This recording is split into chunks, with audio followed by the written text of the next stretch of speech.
فرمایا میرا حسین چراغ ہدایت ہے۔ اور یاد رکھیے چراغ کی اہمیت کا پتہ روشنیوں میں نہیں چلتا، چراغ کی اہمیت کا پتہ اندھیروں میں چلتا ہے، اور جتنا اندھیرا زیادہ ہو اتنی چراغ کی اہمیت زیادہ ہوتی ہے۔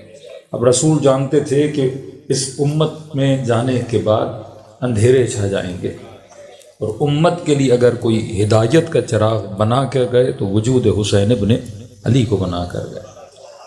ہر مسلمان پر قرآن کا ایک سورہ یاد کرنا واجب ہے، شیعہ ہو سنی ہو، بچہ بالغ بچی بالغ، کہ لا صلاۃ الا بفاتحۃ الکتاب، نماز نہیں اگر سورہ حمد نہیں۔ آپ قل واللہ یاد نہ کرو، دوسری صورت یاد نہ کرو تو مسئلہ نہیں، کیونکہ نماز پوری ہی نہیں ہوتی اگر نماز میں حمد نہ پڑھی جائے۔ اور سورہ حمد میں خدا نے ایک دعا کو واجب کیا اور کہا یہ دعا مجھ سے کرو، اور وہ دعا یہ ہے اہدنا الصراط المستقیم۔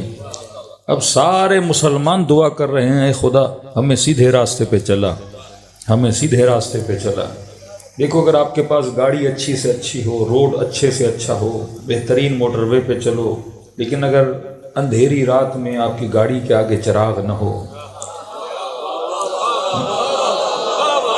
تو نہ روڈ کا فائدہ ہے نہ گاڑی کا فائدہ ہے۔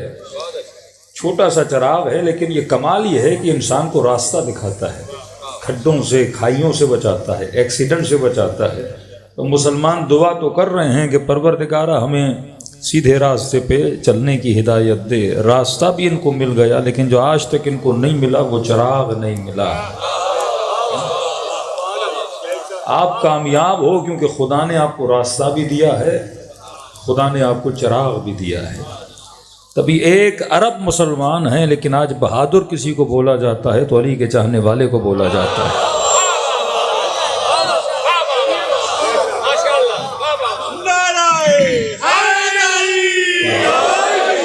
اتنے مسلمان ہیں لیکن ظالموں کے مقابلے میں اگر کھڑے ہونے کی ہمت کسی میں ہے تو علی والے میں ہے۔ یہ اثر ہے چراغ کا۔ اب اس چراغ کو سمجھو۔ امام حسین جب شہید ہو رہے تھے تو ایک جملہ فرمایا واللہ لم یسکن دمی، فرمایا خدا کی قسم مجھ حسین کا خون کبھی ساکن نہیں ہوگا، مجھ حسین کا خون اردو میں بولیں تو کبھی چپ نہیں بیٹھے گا۔ اور فرمایا یہ خون تب تک اپنا اثر دکھائے گا جب تک میرے بیٹی کا ظہور نہیں ہو جاتا۔ واحد امام ہے جب شہادت کا دن آتا ہے تو خاک کربلا لال ہو جاتی ہے، صرف لال نہیں ہوتی گیلی ہو جاتی ہے۔ اگر کسی کے پاس ٹشو ہو اسے مس کرے تو وہ بھی لال ہو جاتا ہے۔ کبھی سوچا کرو خدا نے آج تک حسین کے خون کو تازہ کیوں رکھا ہے؟ کتنے غم تاریخ اسلام میں آئے لیکن ایک غم ہے جسے خدا نے تازہ رکھا، وہ غم حسین ابن علی ہے۔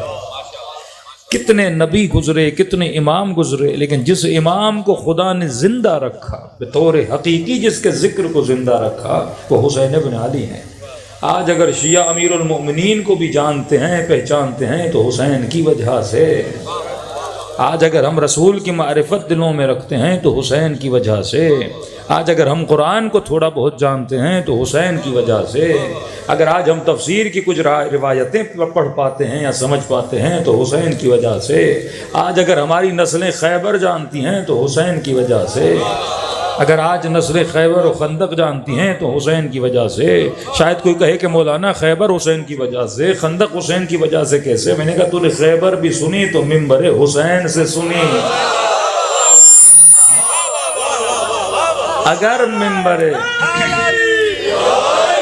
اگر یہ ممبر نہ ہوتا تو خیبر کہاں سے سنتے؟ اگر یہ ممبر نہ ہوتا تو قرآن کہاں سے سنتے؟ حدیث کہاں سے سنتے؟ تو یہ وہ چراغ ہدایت ہے کہ جس کو خدا نے ہر زمانے میں روشن کر کے رکھا ہوا ہے۔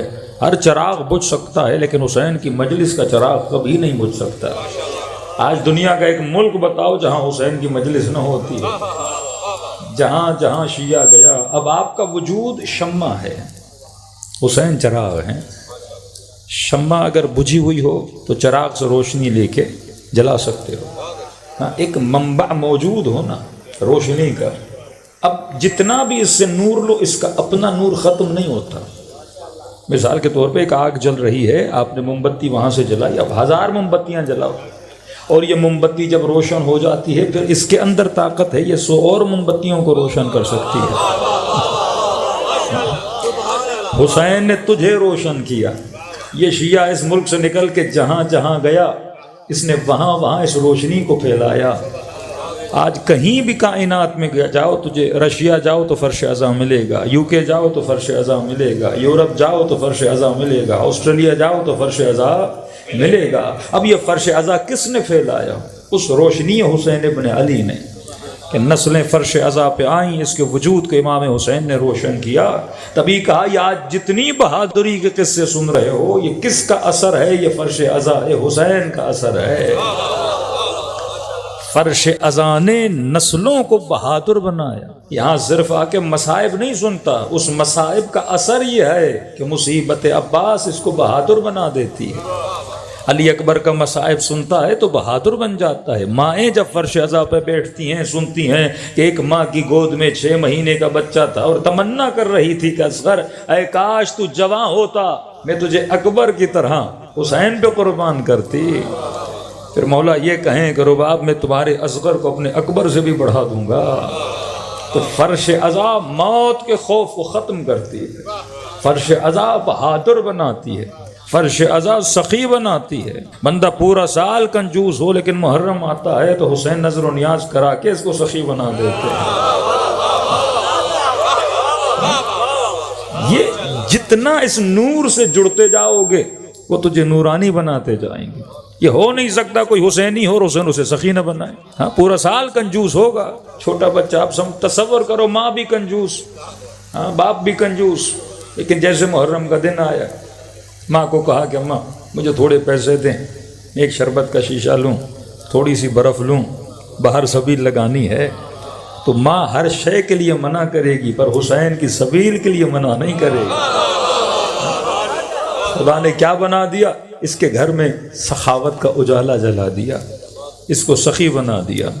محنت و زحمت اکثر لوگ شاید پسند نہ کریں، لیکن یہاں سے جیسے کربلا گئے بندہ پیدل بھی چلتا ہے، 50 ڈگری کی دھوپ کو بھی برداشت کرتا ہے، مومن مومن کے پاؤں کو دباتا ہے، مومن مومن کو پانی پلاتا ہے۔ ارے یہ لاہور میں تھا تو ایسا نہیں تھا، لیکن جیسے کربلا پہنچا تو حسین نے اسے اپنے رنگ میں رنگ دیا۔ فرش ازاں کا کمال یہ ہے وہ آپ کو اپنے رنگ میں رنگتی ہے، یہ فلسفہ فرش ازاں ہے۔ کبھی سوچا کرو محرم کے دن آتے ہم سب کالے کپڑے کیوں پہنتے ہیں؟ کیا فلسفہ ہے کالے لباس کا؟ اصلاً کیوں کالے کپڑے پہنتے ہیں؟ ہم بہت کچھ کر رہے ہیں پر ہمیں محسوس نہیں ہو رہا کہ ہم کیوں کر رہے ہیں۔ غیر محسوس طریقے سے امام حسین ہمیں سخی بھی بنا رہے ہیں، ہمیں پتہ ہی نہیں ہے، ہمیں قربانی کا جذبہ بھی دے رہے ہیں، ہمیں پتہ ہی نہیں ہے۔ فرش ازاں پہ آتے ہیں، دنیا صرف شیعوں کا رونا دیکھتی ہے، ان کو یہ نہیں پتہ اس رونے کے پیچھے حسین ان کو بہادر کتنا بنا رہے ہیں۔ اگر مصائب مجلس میں نہ ہوتے تو آپ کے دل میں کبھی بھی ظالم کی نفرت نہ ہوتی۔ جو روتا ہے وہ ظالم سے نفرت کرتا ہے، اور جو نہیں روتا وہ ظالموں کا دوست بن جاتا ہے۔ آج کتنے مسلمان ہیں جو ظالموں سے ملے ہوئے ہیں نا، لیکن یہ واحد قوم ہے جس کو شیعہ علی بن ابی طالب بولا جاتا ہے۔ دیکھو وہ مفتی صاحب جنہوں نے حضرت مالک اشتر کی شان میں گستاخی کی، اسی کا 2 سال پہلے ایک انٹرویو آپ سن لیں، مزاحن اس کو مفتی گلے پھاڑ بولتے ہیں۔ تو اب مالک اشتر کی توہین، وہیں پہ کسی نے کہا جناب یزید نے ظلم کیا کہ نہیں؟ تو کہا کہ ہاں ظلم تو کیا ہے، نبی کی نواسیوں کے ساتھ، امام حسین کے ساتھ گھوڑے دوڑا، یہ کیا وہ کیا۔ کہانی ہم تسلیم کرتے ہیں کہ یزید نے ظلم کیا، تو اینکر نے کہا جب تسلیم کر ہی رہے ہو ظلم کیا ہے تو ایک آدھی لعنت بھی بھیج دو۔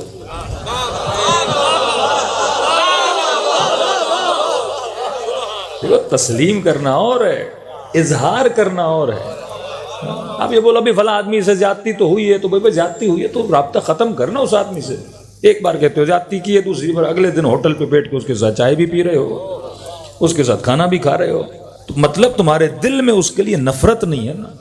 کانسیپٹ آف لعنت کیا ہے؟ لعنت اظہار نفرت ہے، کیونکہ جب تک اظہار نفرت نہیں ہوگا تو دنیا کو پتہ کیسے چلے گا؟ آپ بولو بھائی امریکہ برا ہے، لیکن آپ کا وزیر اعظم جا کے اس کو جھپیاں ڈالے، بھائی آپ نفرت ہے تو اظہار تو ہونا چاہیے نا کسی بھی طریقے سے، لیکن آپ اظہار بھی نہ کرو تو پتہ کیسے چلے گا؟ شیعہ دنیا کی واحد قوم ہے جو ظالم کو ظالم بھی بولتی ہے اور برملا اظہار ظلم بھی کرتی ہے۔ زندہ باد، زندہ باد، مردہ باد، مردہ باد۔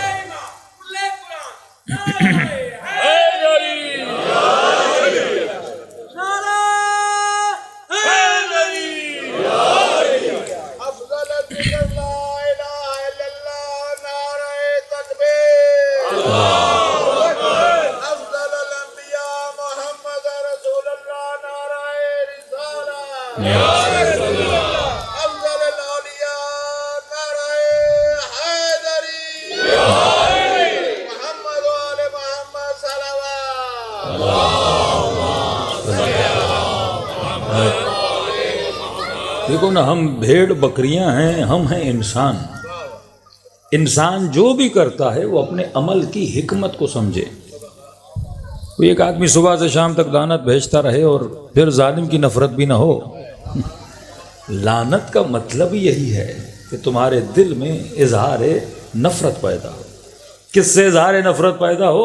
سنتے ہو وہ یزید جس نے 6 مہینے کے بچے کے گلے میں تیر لگوایا، وہ یزید جس نے اکبر کے سینے میں برچھی لگوائی، وہ یزید جس نے چادریں لٹوائیں، وہ یزید جس نے ابا عبداللہ الحسین کے بدن پہ گھوڑے۔ اب یہ کیریکٹر سامنے آ رہے ہیں نا کہ میں کیوں یزید سے نفرت کروں کہ بچوں کا قاتل ہے، میں کیوں یزید سے نفرت کروں کہ خواتین پہ ظلم کرتا تھا، میں کیوں یزید سے نفرت کروں بھائی امام کا قاتل ہے، نواسہ رسول پہ ظلم کرتا ہے۔ اب یہاں پہ آپ کے ذہن میں امام حسین نے ایک نفرت پیدا کر دی۔ یہ نفرت کسی اور مسلمان کے دل میں نہیں ہے، کسی کے دل میں نہیں ہے۔ جتنا شیعہ مظلوم کے غم میں روتا ہے اتنا کوئی اور نہیں روتا۔ اب کیسے ممکن ہے جو 1400 سال پہلے ایک بچے کا قتل ہوا وہ آج تک اس بچے کے قتل پہ گریہ کر رہا ہے؟ اور یہ شیعہ ٹی وی کھولے اور سنے کہ مثلا ایک بم گرا اور ایک ہاسپٹل میں 400 بچے، 9 مولود بچے مار دیے گئے، اور مائیں منتیں کریں بھائی بچہ تو دو، ڈاکٹر کہیں بچے کیسے دیں، ان کے جسم کے چیتھڑے اڑ گئے ہیں۔ اب یہ سنیں اس کے دل میں کیسے درد نہ ہے، کیونکہ حسین کا کام ہے دل میں درد پیدا کرنا، مظلوم کے لیے ہمدردی پیدا کرنا، فرش عزا کا کام ہے۔ اب کیوں آپ کو ایک رنگ میں رنگتے ہیں؟ سوال ہے۔ عاشور کا دن ہے، محرم کے دن ہے، پر میں جیسے محرم کا چاند نظر آتا تھا چوتھے امام کالا لباس زیب تن کرتے تھے۔ تو کہا کالا لباس کیوں؟ کیونکہ وہ نہیں چاہتے تمہارا رنگ بھی الگ ہو۔ جب تم جلوس میں نکلو تو دنیا تم سب کو ایک رنگ میں دیکھے۔ آج کوشش یہ ہے ہمارا رنگ بدلا جائے۔ مولا کیا چاہتے ہیں؟ ہم ایک رنگ میں رنگ جائیں۔ اور امام حسین فرماتے ہیں واللہ لم یسکن دمی، خدا کی قسم حسین کا خون تب تک چپ نہیں بیٹھے گا۔ مولا کب تک؟ فرمایا جب تک میرے مہدی کا ظہور نہیں ہو جاتا۔ اب ظہور مہدی مولا کب ہوگا؟ جب ہم سب ایک رنگ میں رنگ جائیں گے۔ یہ نہیں کہ کوفے میں شیعہ نہیں تھے امیر المؤمنین کے زمانے میں، یہ نہیں کہ کوفے میں شیعہ نہیں تھے امام حسین کے زمانے میں، یہ نہیں کہ امام زین العابدین کے زمانے میں شیعہ نہیں ہیں، یہ نہیں کہ امام موسیٰ کاظم 14 سال زندان میں گئے، شیعہ نہیں تھے کیا؟ سب سے زیادہ شیعوں نے جو پیسہ جس امام کو دیا وہ امام موسیٰ کاظم ہے۔ جنازے میں اتنا رش کہ ہارون پر جو قاتل ہے وہ پریشان ہوا اور کالا لباس پہن کے جنازے میں شریک ہو گیا اور کہا کہ بھائی مجھے بھی بڑا افسوس ہے، میں نے شہید نہیں کیا تھا۔ مأمون جو قاتل امام رضا ہے، جب اہل طوس کا رش دیکھا کہ اتنے لوگ ان کے ماننے والے ہیں کہ خود آیا، مجلس میں شرکت کی، سر پیٹنے لگا کہ جناب مجھے بھی دکھ ہے کہ رضا من آل محمد دنیا سے چلے گئے ہیں۔ اور میں وہ جب تمہاری کثرت کو دیکھتے ہیں تو وہ گھبرا جاتے ہیں، وہ جب تم سب کو ایک ساتھ دیکھتے ہیں ان کے وجود میں رعب و وحشت پیدا ہو جاتا ہے۔ لیکن سوال یہ ہے اتنے شیعہ تھے، اپنے امام کو زندان سے نکلوا کیوں نہ سکے؟ امام رضا دعبل کو بلاتے ہیں، مسائل پڑھواتے ہیں، مجمع آتا ہے، گریہ کرتا ہے، لیکن وہی امام رضا کو نہیں بچا پا رہے۔ 14 سال کسی امام کا زندان میں جانا مذاق نہیں ہے، کوئی مولوی زندان میں نہیں جا رہا، امام ہے جس کے لیے ملتے وقت کہیں کہ مولا روحی لک الفدا، میری جان آپ پہ قربان ہو جائے۔ ارے آج امام زندان میں ہے، جان کیوں نہیں قربان کر رہے؟ خط لکھ گئے، مسلم کوفے میں گئے، 4000 لوگ مسلم وکیل کے ساتھ، 50 لوگ ابن زیاد کے ساتھ، 50 والا مسلم کو شہید کر دیتا ہے اور 4000 والے بھاگ جاتے ہیں۔ کیوں؟ کیونکہ ایک کام جو آج فرش ازا کرنا چاہتا ہے، جس کی شرف ہماری شاید توجہ نہیں ہے۔ مولا حسین یہ نہیں چاہتے کہ مثلا یہ جوان نمازی بن جائے، وہ خاتون محجبہ بن جائے، یہ مومن مثلا سخی بن جائے، نہیں، یہ نہیں چاہتے وہ، کیونکہ انڈیویژول ایک ایک نمازی مولا حسین کے زمانے میں بھی تھا۔ آپ یہ نہیں کہہ سکتے کہ مولا حسین کے زمانے میں کوئی حاجی نہیں تھا، کوئی حافظ نہیں تھا، کوئی نمازی نہیں تھا، کوئی زاہد نہیں تھا، کوئی عابد نہیں تھا، تھے، بہت زیادہ تھے، لیکن ان عابدوں کے ہوتے ہوئے حسین شہید ہو گئے، ان زاہدوں کے ہوتے ہوئے مولا حسین شہید ہو گئے۔ مسلم بلاتا رہا، اور کہاں سے جناب مسلم کو پھینکا گیا؟ عمارت کوفہ سے، کوفے والے شہر میں تھے، کیا ان کے مرد مر گئے تھے؟ یہ 4000 کا لشکر کہاں چلا گیا؟ مسئلہ کیا تھا؟ مسئلہ یہ تھا کہ کوفے میں کوفی تو تھے، پر بہادر حبیب تھا،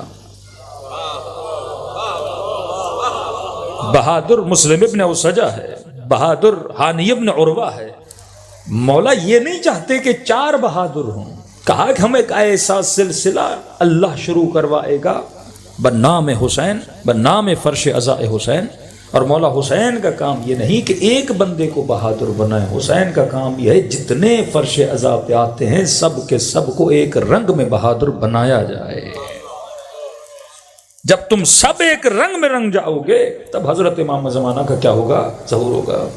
ایسا نہ ہو کہ اس فرش میں مثلا 10 لوگ بہادر ہوں، باقی بہادر نہ ہو۔ فرمایا تبھی تم سب کو کالا لباس پہناتے ہیں، تاکہ اس چیز کو محسوس کرو کہ تم ایک رنگ میں رنگو گے تو تمہاری کامیابی ہے۔ اور ہم یہ صفت دکھاتے ہیں کہاں پر؟ جب تم 40 کربلا میں آتے ہو، وہاں مولا واللہ 25 ملین شیعوں کو ایک رنگ میں رنگ دیتے ہیں۔ یہ مذاق نہیں ہے کہ 25 ملین لوگوں کی خدمت ہو رہی ہو، ایک بندہ نہیں، ہر شیعہ خدمت کر رہا ہے، عراقی خدمت کر رہا ہے، پاکستانی خدمت کر رہا ہے، انڈیا والا خدمت کر رہا ہے، بنگالی خدمت کر رہا ہے، بحرینی، کویتی، جو جہاں سے آیا ہے وہ عزادار کی کیا کر رہا ہے؟ خدمت کر رہا ہے۔ ایسا ممکن ہے کہ یہاں ایک آدمی نظر و نیاز کرے؟ نہیں ہے۔ لیکن میں نے چیلنج کیا، میں نے کہا مفتی صاحب پوری دنیا میں جہاں دل کرے، جس فرش ازا پہ دل کرے چلے جا، اور اس فرش ازا سے 6-7 سال کے بچے کو اٹھا کے اتنا پوچھ یزید پہ لعنت کرنی چاہیے کہ نہیں؟ میں نے کہا تو پوچھے گا، وہ 3-4 بھیج کے بتا دے گا۔ تو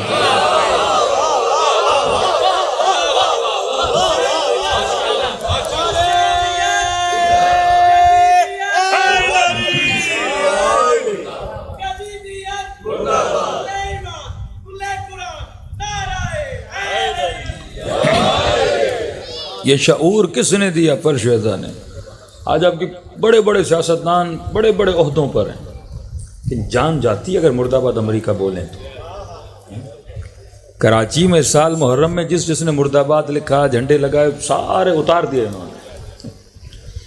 یہ جرت کا کام ہے، وہ کام جو اپنے خواب میں یہ سارے ملک سوچ نہیں سکتے، وہ شیعہ کر کے دکھاتا ہے۔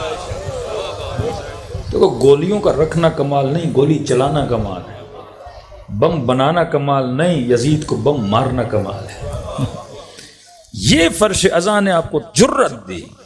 مسلمان کا کام کیا ہے؟ اگر خدا نہ خواستہ ہم بھی وہ ممبر سے کام کر رہے ہیں تو پھر ہمارا حال بھی ان جیسا ہوگا۔ مسلمان کیا کرتا ہے؟ ممبر پہ آتا ہے، اپنے بچوں کو بہادری کے قصے سناتا ہے۔ بھائی اتنے بہادر تھے ہم، پوچھتا کتنے بہادر تھے؟ پھر سناتا ایران ہم نے فتح کیا، روم ہم نے فتح کیا، بڑے بڑے امپائرز ہم نے فتح کیے۔ پھر خالد ابن ولید کے قصے، اتنے بہادر تھے، نبی کے جلیل القدر صحابی تھے، بڑے بہادر تھے۔ میں نے کہا بھائی چلو بہادر تھے، حضرت عمر اتنے بہادر تھے، حضرت ابوبکر اتنے بہادر تھے۔ میں نے کہا بھائی چلو بہادر تھے تو تم بھی عمر کی طرح بہادر بنو نا۔ یہاں صرف بہادری کے قصے پڑھو گے۔ اگر بہادر تھے آپ کے بڑے تو آپ بھی کیا بنو؟ ان کی طرح بہادر بنو۔ امریکہ کے سامنے ہوا نکل جاتی ہے، اسرائیل کے سامنے بولا نہیں جاتا۔ ہم صرف ممبر سے بہادری کے قصے سناتے نہیں، فرش ازا نسلوں کو بہادر بناتا بھی ہے۔ ہم وہ قوم ہے جو خیبر سناتی بھی ہے اور خیبر شکن میزائل بنا کے دشمن کو مارتی بھی ہے۔